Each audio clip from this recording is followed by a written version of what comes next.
पोलिसांनी मारहाण केल्यामुळे सोमनाथ सूर्यवंशीचा मृत्यू झाल्याचा आरोप त्यांचे भाऊ प्रेमनाथ सूर्यवंशी यांनी केलाय। तर विधानसभेत मुख्यमंत्र्यांनी चुकीची माहिती दिल्याचा आरोपही त्यांनी केलाय। माजी आमदार दुष्यंत चतुर्वेदी यांनी शिवसेना पक्षात प्रवेश केलाय। उपमुख्यमंत्री एकनाथ शिंदेंच्या उपस्थितीमध्ये चतुर्वेदींनी प्रवेश केला। मात्र चतुर्वेदींच्या पक्षप्रवेशामुळे नागपुरात शिवसेना उद्धव ठाकरे पक्षाला मोठा धक्का बसलाय।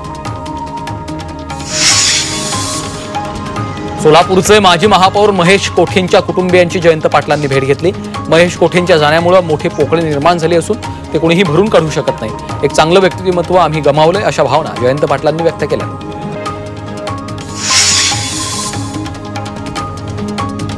पर्यावरण आणि नद्यांच्या संवर्धनासाठी पिंपरी चिंचवडमध्ये रिव्हर सायक्लोथॉन आयोजित करण्यात आली होती। खासदार श्रीरंग बारणे, अयोध्येतील राम मंदिराचे कोषाध्यक्ष गोविंद गिरी महाराज यांनी रॅलीचं फ्लॅग ऑफ केलं। शहरातील नागरिक देखील मोठ्या संख्येने सहभागी झाले होते। मुंबईत वीरमाता जिजाबाई भोसले वनस्पती उद्यान आणि प्राणी संग्रहालयात 28व्या पुष्पोत्सवाचं आयोजन केलंय। 31 जानेवारी ते 2 फेब्रुवारी पर्यंत हा पुष्पोत्सव भरवण्यात येणार आहे। विविध प्रजातींची फुलझाडं, फळांची रोपटी, रंगीबेरंगी फुलं, औषधी वनस्पती असा सुमारे 5000 रोपांचा यामध्ये समावेश असेल। नंदुरबार कृषी उत्पन्न बाजार समितीमधील विविध कामांचं उद्घाटन आणि भूमिपूजन करण्यात आलं। यावेळी निवडून आलेल्या आमदारांचा सत्कार शिवसेना शिंदे पक्षाच्या वतीने केलेला आहे। बाजार समितीमधील प्रलंबित कामांना मंजुरी मिळाल्यामुळे लिलाव शेडचं उद्घाटन केलं। यवतमाळच्या आर्णीमध्ये फनफिट मॅरेथॉनचं आयोजन करण्यात आलं। या मॅरेथॉनमध्ये 2000 धावपटू धावले। त्याचबरोबर झुंबा नृत्यावर थिरकण्याचा आनंद देखील यावेळी नागरिकांनी घेतलाय। तर या मॅरेथॉनमधील विजेत्या धावपटूंना 1 लाख रुपयांचं बक्षीस देण्यात आलंय।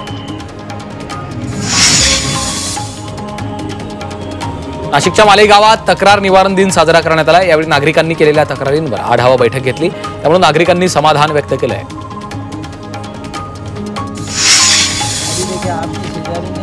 नंदुरबार जिल्हा पोलीस दलाकडून तक्रार निवारण दिवसाची सुरुवात करण्यात आली आहे। लोकांच्या तक्रारींचं तत्काळ निवारण व्हावं यासाठी तक्रार निवारण दिवसाची सुरुवात केली आहे। नागरिकांना वारंवार पोलीस स्टेशनच्या फेऱ्या माराव्या लागू नयेत यासाठी पोलीस अधीक्षकांनी तक्रार निवारण दिवस सुरू केला आहे। नंदुरबारमध्ये भाजपच्या वतीनं सदस्य नोंदणी मोहिमेला सुरुवात करण्यात आली। शहरातील बाजारपेठेत आणि घरोघरी फिरून सदस्य नोंदणी अभियान राबवले जात आहे। जगातील सर्वात मोठा पक्ष म्हणून भाजप पुढे येत असल्याचं भाजपचे सरचिटणीस विजय चौधरी यांनी म्हटलंय। अकोला जिल्हाधिकारी कार्यालयामध्ये सनद वाटप कार्यक्रमाचं आयोजन केलंय। यामध्ये अकोल्यातल्या 22 गावातील 2116 लाभार्थ्यांना प्रातिनिधिक स्वरूपामध्ये सनद वितरित करण्यात आली। ग्रामीण भागातील मालमत्ताधारकांना नोंदणीचा अधिकार प्रदान करून आर्थिक बदलांना प्रोत्साहन देणं हा उद्देश आहे। मंत्रिपदाच्या पदभारानंतर मंत्री नितेश राणे ॲक्शन मोडवर आलेत। बेकायदेशीर बांधकामांवर कारवाई करण्याचे आदेश राणे यांनी दिलेत। 319 बेकायदेशीर बांधकाम धारकांना नोटीस देण्यात आल्या असून बांधकाम 8 दिवसात हटवण्याची मुदत दिली आहे। पालकमंत्री पदासाठी आपण अजित पवार आणि देवेंद्र फडणवीसांनाही विनंती केली होती असं स्पष्टीकरण धनंजय मुंडेंनी दिलं। बीडची परिस्थिती पाहता आपण स्वतःच विनंती केली होती असंही त्यांनी सांगितलंय। राजशिष्टाचार मंत्री जयकुमार रावल यांच्यावर धुळ्याच्या पालकमंत्री पदाची जबाबदारी सोपवली आहे। धुळ्याला तब्बल 25 वर्षांनंतर जिल्ह्यातलाच मंत्री पालकमंत्री म्हणून लाभल्याची प्रतिक्रिया रावल यांनी दिली। तर पालकमंत्री पदासाठी निवड केल्याबद्दल मुख्यमंत्र्यांचे त्यांनी आभार मानले।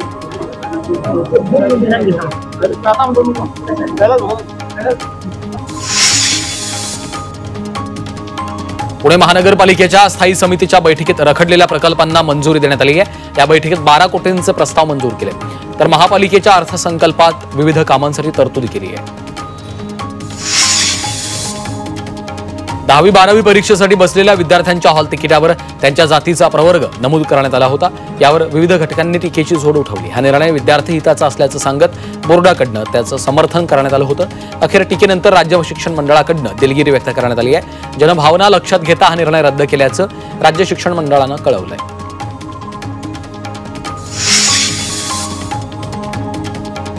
वाशिमच्या मंगरुळपीर तालुक्यातल्या जलजीवन मिशन अंतर्गत नळ योजनेचं काम रखडलं।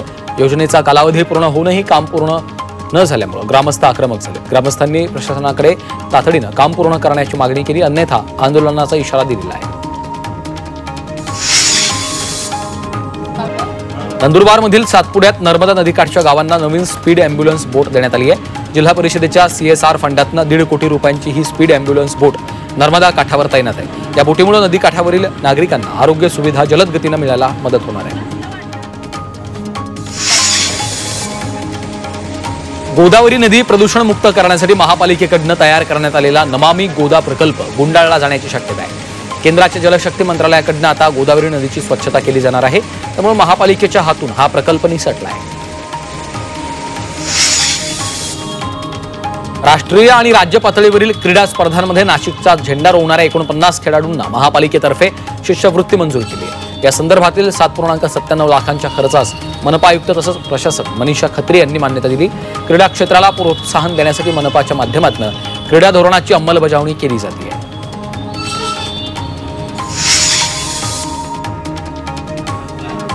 धाराशिवमधील तुळजाभवानी मंदिराच्या गाभाऱ्याच्या जीर्णोद्धाराचं काम सुरू आहे। आमदार राणा जगजितसिंह पाटलांनी या कामाचा आढावा घेतला, तर जिल्हाधिकाऱ्यांची बैठक घेऊन जीर्णोद्धाराचं काम लवकरात लवकर पूर्ण करण्याचं आश्वासन दिलं आहे।